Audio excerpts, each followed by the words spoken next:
So hello everyone, आप सभी का स्वागत है आपके अपने यूट्यूब चैनल स्टूडेंट्स लाइफ में। तो सीबीएसई बोर्ड एग्जामिनेशन 2023 जो इस साल हुई है, इसके रिजल्ट और कॉपी चेकिंग से रिलेटेड अभी हम कुछ इंपॉर्टेंट चीज़ों के बारे में समझेंगे और साथ ही साथ हमारी जो रिजल्ट है वो आगे कब निकाली जाएंगी तो ये भी मैं बताऊंगा। तो इस वीडियो को आप पूरा शुरू से लास्ट तक देखते रहना।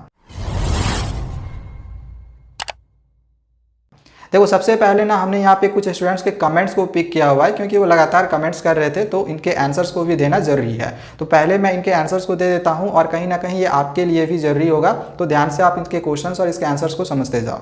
देखो, पहला जो क्वेश्चन है ये यहाँ पे मयंक पांडे की तरफ से किया हुआ है कि सर ग्रेस मार्क्स मिलेगा ना, वो कितने सब्जेक्ट में मिलता है क्लास 12। तो ग्रेस मार्किंग की अगर हम बात करें तो ये क्लास 10th और 12th दोनों ही क्लासेस में मिलते हैं, ऐसा नहीं कि सिर्फ 10th में मिलता हो या फिर 12th में मिलता हो। और सब्जेक्ट का बात करें तो ये सारे सब्जेक्ट में मिलते हैं, लेकिन इसमें कंडीशंस होता है कि ग्रेस मार्किंग कब मिलता है। तो मैं आपको बता दे रहा हूँ कि ग्रेस मार्किंग कब कब मिलता है। जैसे पहला कंडीशन ये है कि मान के चलिए, जैसे कि आपको पता होगा कि हमारी जो क्वेश्चन पेपर मिली हुई थी इस बार, और ये हर साल ऐसा होता है कि क्वेश्चन पेपर टोटल 4 सेट में आते हैं। अब एक सेट में जैसे इंफॉर्मेशन टेक्नोलॉजी का एक ही सेट आता है, संस्कृत का एक ही सेट आता है, ठीक है। तो जिस सेट में एक ही सेट आता हो तो उसमें ग्रेस मार्किंग क्वेश्चन पेपर के आधार पे नहीं दिया जाता है, ठीक है, क्वेश्चन पेपर के अनुसार नहीं दिया जाता है। कहने क्या मतलब हो गया बताता हूँ। जैसे सपोज करो 4 सेट है, अब 4 सेट में किसी सेट में आपने ऐसा देखा हुआ होगा कि क्वेश्चन पेपर का जो लेवल था वो हाई था, मतलब हार्ड क्वेश्चन पूछे गए थे।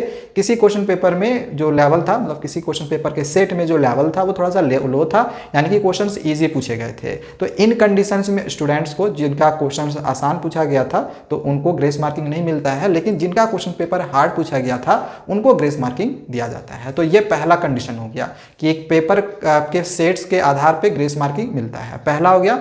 दूसरा, ग्रेस मार्किंग कब मिलता है? जब कोई क्वेश्चन गलत होता है। जैसे हमें क्वेश्चन पेपर मिला, अब कुछ क्वेश्चन जो होते हैं वो गलत होते हैं, तो उनमें भी आप लोग को मार्क्स मिलता है, तो वहां पर भी ग्रेस मार्किंग मिलता है। तीसरा और क्या होता है, अब और कौन से तरीके से ग्रेस मार्किंग मिलता है? अब जैसे ओवरऑल जो परसेंटेज होता है, देखा जाता है कि ओवरऑल जो परसेंटेज जो हर साल सीबीएसई मतलब निकालती है, जैसे अगर पिछले साल का अगर हम ओवरऑल परसेंटेज का बात करें टोटल स्टूडेंट्स का, तो वो करीब 94-95% के आसपास में है। अगर ये परसेंटेज डिक्रीज होने लगता है, जैसे 90 से नीचे आ जाए, 80 के नीचे आ जाए, तो उस कंडीशंस पे फिर आपको ग्रेस मार्किंग मिलने शुरू हो जाते हैं। तो अगर ओवरऑल परसेंटेज मतलब ज़्यादा बच्चे अगर पास नहीं कर पा रहे होते हैं तो उस समय फिर ज़्यादा ग्रेस मार्किंग मिलता है और बच्चों को पास किया जाता है, ठीक है। तो ये एक तीसरा कंडीशन हो गया। और एक कंडीशन क्या है कि जैसे ऐसा होता है कि बात मान के चलो कि हमें 33 नंबर लाने रहते हैं, तो 33 नंबर लाने हैं तो मतलब 33% आप मान के चलो, क्योंकि क्लास 10th का क्या है कि इंटरनल असेसमेंट और थ्योरी को मिला के कंबाइन करके आपको 33 नंबर लाने होते हैं। बट 12 का क्या है कि अलग अलग आपको पासिंग मार्क्स लाना रहता है,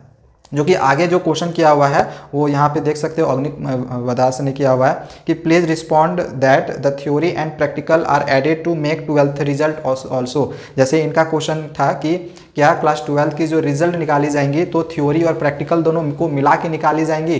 तो नहीं, इसमें क्या होता है कि आपको थ्योरी में अलग पास करना पड़ता है और प्रैक्टिकल में अलग पास करना पड़ता है क्लास 12th में, ठीक है। जैसे जिस भी सब्जेक्ट में 80 मार्क्स का एग्जामिनेशन होता है तो उसमें आपको 27 नंबर लाने रहते हैं, ठीक है ना। तो इसी वजह से हमने इससे पहले बात किया था कि हम ओवरऑल परसेंट का बात करते हैं, ठीक है। अगर 33% नहीं आ रहा है आपका, 1-2% कम हो रहा है, जैसे सपोज करो एग्जाम्पल बताता हूँ, जैसे 12th का, अगर 12th का मान के चलो आपको पासिंग मार्क्स के लिए 27 नंबर चाहिए, बट आपका 25 आ रहा है, 24 आ रहा है, ठीक है, 2-3 नंबर 4 नंबर ऐसे करके कम हो रहा है ना, तो उस कंडीशन पे आपको ग्रेस मार्क दे के आपको पास कर दिया जाता है। बट यहाँ पर भी थोड़ा सा डिपेंड करता है कि आपने कॉपी में कुछ लिखा है या फिर नहीं लिखा है। मतलब पूरा का पूरा अगर खाली रहेगा तो भाई मतलब कैसे कोई नंबर बैठाएगा, ये भी डिपेंड करता है ना कि आपने कॉपी में कुछ ना कुछ लिखे हुए हो। क्योंकि देखो, जो टीचर है ना, वो टीचर आपको नंबर देना चाहते हैं, ऊपर से सख्त निर्देश है।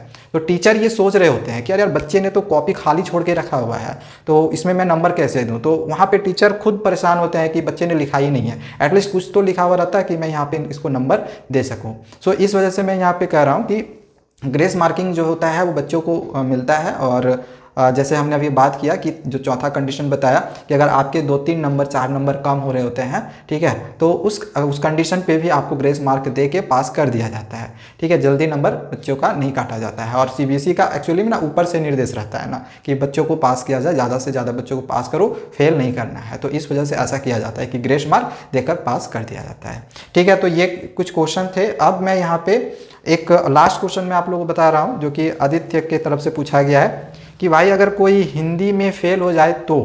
अब देखो हिंदी क्या है ना, वो एक लैंग्वेज पेपर है और लैंग्वेज पेपर में पास करना कंपलसरी होता है। तो हिंदी और इंग्लिश ये दो सब्जेक्ट ऐसे हैं कि अगर आप इसमें फेल हो जाते हो तो फिर आपको दोबारा से कंपार्टमेंट का एग्जामिनेशन देना होता है। मतलब कि अभी फ़िलहाल अभी आप पास नहीं कर पाओगे, लेकिन आगे 1-2 महीने के बाद फिर रिजल्ट निकलने के 1-2 महीने बाद फिर कंपार्टमेंट की एग्जामिनेशन होती है तो फिर आपको वो देना पड़ता है। तो हिंदी और इंग्लिश मतलब जितने भी लैंग्वेज पेपर होते हैं उनमें पास करना ज़रूरी होता है, ठीक है। तो जैसे ऐसा भी होता है ना कि बहुत सारे बच्चे मान के चलो इंफॉर्मेशन टेक्नोलॉजी या फिर अदर जो स्किल सब्जेक्ट्स होते हैं वो नहीं लेते हैं, केवल 5 ही सब्जेक्ट लिए हो, ठीक है। तो हिंदी उसमें आप मतलब किसी एक सब्जेक्ट में फेल भी मतलब हो जाते हो तो फिर आप वहाँ टोटली फेल्ड हो। बट अगर आपका टोटल 6 सब्जेक्ट है, सपोज करो 6 सब्जेक्ट है, आपका एक स्किल सब्जेक्ट है जैसे कंप्यूटर एप्लीकेशन हो गया या फिर इंफॉर्मेशन टेक्नोलॉजी हो गया, तो इस कंडीशन पे अगर आपका किसी एक सब्जेक्ट में हिंदी इंग्लिश को छोड़ के, क्योंकि कंपलसरी सब्जेक्ट है, अगर इसमें फेल हो गए तो फिर फेल हो जाओगे, ये लैंग्वेज पेपर है। जैसे मैथमेटिक्स, सोशल साइंस अगर इसमें फेल होते हो तो फिर आपको पास कर दिया जाता है, ठीक है। मतलब इंफॉर्मेशन टेक्नोलॉजी का मार्क्स जोड़ के पास कर दिया जाता है। तो आई होप समझ में आ गया होगा कि हिंदी हमारे लिए इम्पोर्टेंट लैंग्वेज पेपर है। अब देखो बहुत सारे बच्चे हिंदी और संस्कृत दोनों ही ले लेते हैं, तो उसमें क्या होता है ना कि जो सब्जेक्ट में आपका ज़्यादा मार्क्स रहता है, जैसे कि हिंदी और संस्कृत दोनों आपने लिया हुआ है 6 सब्जेक्ट में, ठीक है। तो आपने मान के चलो हिंदी में ज़्यादा मार्क्स ऑब्टेन किया तो आपका जो संस्कृत है वो हो जाएगा साइड, ठीक है, वो एडिशनल हो जाएगा और हिंदी हो जाएगा मेन। या फिर आपने संस्कृत में ज़्यादा मार्क्स ऑब्टेन किया है तो हिंदी हो जाएगा आपका साइड और संस्कृत हो जाएगा मेन सब्जेक्ट, ठीक है। तो इस तरह से सब्जेक्ट कॉम्बिनेशन होता है। तो चलिए ये क्वेश्चन भी आपको यहाँ तक भी समझ में आ गया होगा। अब देखो यहाँ पे मैं आपको आगे जो है आप लोग को रिजल्ट से रिलेटेड कुछ इंपॉर्टेंट चीज़ों के बारे में बताता हूँ। देखो रिजल्ट को लेकर ना सबसे पहले आप बहुत ज़्यादा परेशान नहीं हो। देखो हालांकि देखा जाता है कि जब भी ऐसे रिजल्ट आने वाली होती है तो उस समय बहुत ज़्यादा बच्चे परेशान होते हैं, अपने रिजल्ट को लेके टेंस्ड रहते हैं। और कहीं ना कहीं ये हमारे साथ, अभी तो फिर भी आप बच्चे हो ना, हमारे साथ ये आज भी होता है। आज भी जैसे मैं अगर कोई कोर्स कर रहा होता हूँ और उस समय अगर रिजल्ट निकलने वाली होती है तो उससे पहले मतलब बहुत ज़्यादा एक्साइटमेंट फील होता है, बहुत ज़्यादा नर्वस टाइप में फील होता है। दिल तो बहुत ज़्यादा तेज़ धड़कने लगता है जब भी हम रिजल्ट का नाम सुनते हैं तो ऐसा होता है। बट डरने की ज़रूरत नहीं है। जैसे हमने बात किया कि सीबीएसई हमेशा से कोशिश करती है कि बच्चों को अच्छा से अच्छा मार्क्स दिया जाए, कम से कम बच्चों को फेल किया जाए, पासिंग परसेंटेज हाई रखा जाए। तो ये सब सारी चीज़ें इस साल भी फॉलो होंगी और इस साल तो ज़्यादा मतलब और ध्यान दिया जा रहा है क्योंकि नई एजुकेशन पॉलिसी आगे लग रही है ना, तो इस साल और ज़्यादा ध्यान जा रहा है कि कम से कम बच्चा को फेल करो, बिल्कुल भी फेल नहीं करना है। तो आई होप कि आगे आपको सारी चीज़ें समझ में आ गई होंगी इधर। और रिजल्ट का डेट का बात करें तो पहले के वीडियोज़ में जैसे हमने आप लोगों को बताया हुआ है कि देखो सीबीएसई रिजल्ट को लेके कुछ भी ऑफिशियली नहीं बताती है और मतलब ऐसा कभी भी वो ऐसा नहीं कि मतलब इस साल हुआ है कि रिजल्ट को लेके कुछ नहीं बताई वो कभी नहीं बताती है। एक साल प्रीवियस ईयर्स में देखा गया था कि रिजल्ट के बारे में बता दिया था कि इस दिन हम देंगे, लेकिन बाकी ईयर्स में वो नहीं बताती है। तो फिलहाल अभी तक फिलहाल तो सीबीएसई ने रिजल्ट को लेकर कुछ भी ऑफिशियली नहीं बताया है। बट हाँ ऐसा अनुमान लगाया जा रहा है कि आपकी सेकेंड वीक तक जो है सीबीएसई 10th और 12th की रिजल्ट निकाली जाएंगी। पहले क्लास 12th का निकाला जाएगा, बाद में फिर आपका क्लास 10th का निकाला जाएगा, ठीक है। तो मई सेकेंड वीक तक वेट करो और खैर आगे कुछ भी ऐसी ऑफिशियल डेट आती है या कुछ भी न्यूज़ आता है तो आगे मैं बताऊंगा। तब तक चैनल को सब्सक्राइब करके रखना। मिलते हैं दूसरे वीडियोज़ में। Thank you, bye bye.